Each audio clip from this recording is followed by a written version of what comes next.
Hello and welcome to an IB tips video. In this video I'm going to give you IB tips that will help you on your IB journey.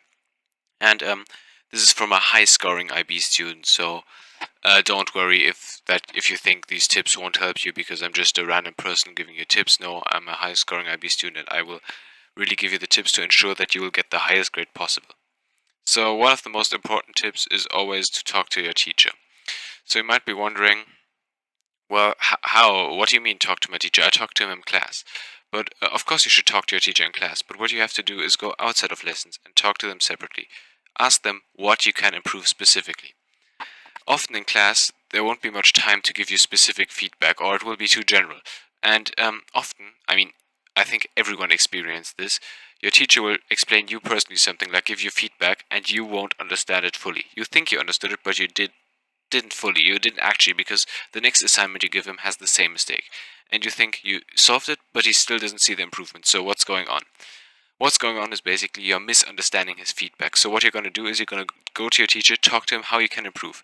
Tell them, although this might sound arrogant, but just tell them to really make sure they understand. You're aiming for a level 7 in the subject and you want to know how to get pushed to the next grade and then afterwards to the 7 or something like that. Always get pushed to the next grade and try over the 2 years to really push yourself to the 7.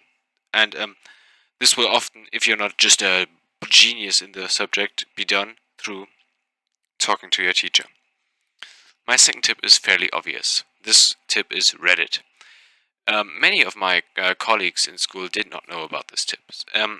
On Reddit, there's the r/IBO subreddit, and there everyone gives each other helpful tips, and you'll be able to find guidance and can see questions other people asked already. So many questions you are thinking about have already probably been answered on the forum. So you can just look them up on the forum and just look what people say.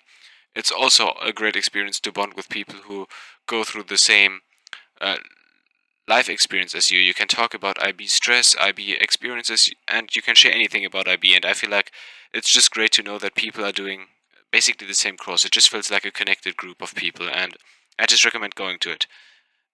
And you're thinking, how does this link to my IB journey? Well, the tips on there are sometimes really helpful and will allow you to springboard yourself to the next grade.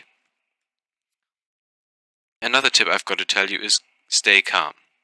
So some of you might say, oh, I can't stay calm, I've got 50 IAs, I've got this. But once you start stressing, you tend to procrastinate because you associate the work with something negative. And you're like, I'm so stressed when I do this, so I'll watch a TV series. And you'll end up not doing the work. Of course, this has also other factors, but staying calm already helps you get organized and ensure that you do the work you need to.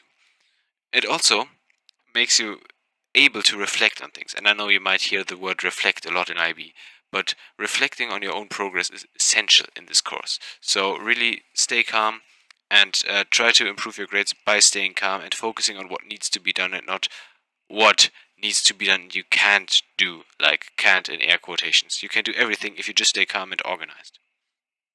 Next, trust your teacher. I know many of you might think, oh, my teacher, he doesn't know anything about the subject. And in some cases, but I'd say rarely, this might be true. And you might be correct. But most of the time, your teachers will have experience in teaching the subject and they will know how to teach you. So, although some talks of your teacher might seem a bit weird and you're like, oh, this won't make a difference, just listen to them and try to really build in their feedback and trust them. They've got the experience.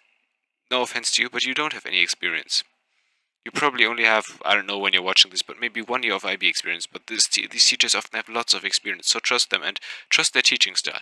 In case it doesn't work out, you can always use online revision guides for specific subjects, but give them a try for at least a month and don't just instantly turn off in lessons like some people in my school did. Like some people just didn't start listening because they didn't get the first lesson.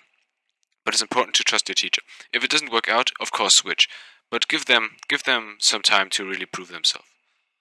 So these were my 4 tips for this video.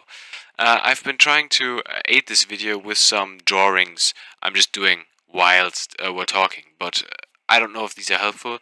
You can tell me that in the comments, and I hope to really see you next video, and I hope you really learn something. See you. Thank you for listening.